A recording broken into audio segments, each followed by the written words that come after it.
सकाळ मंडळी, सकाळच्या कामाला सुरुवात. घर झाडून झालं, फरशी वगैरे पुसून घेते, कारण हे कामं केल्याशिवाय बाकी इतर कामाला सुरुवात करताच येत नाही. तर सकाळच्या जेवणामध्ये आज मी भेंडीची भाजी बनवली होती आणि सोबतच वरण तर रोजच करावं लागतं. सकाळी केलं तर संध्याकाळी नाही आणि संध्याकाळी केलं तर सकाळी नाही, म्हणजे एक टायमाला तर वरण करावंच लागतं.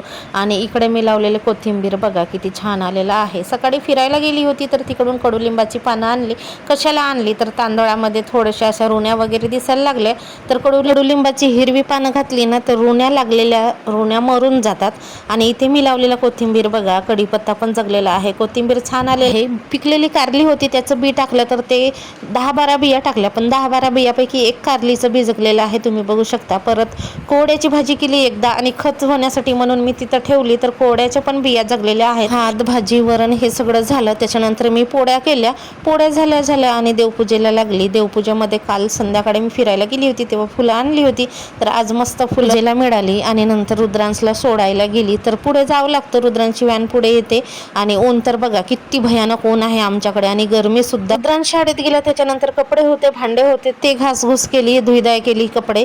आणि आमच्या रस्त्याच्या पलीकडे बघा इथे पिटुंडीचं झाड आहे, तिथे पोपट आले पिटुंडी खायला. छान व्हिडिओ काढला.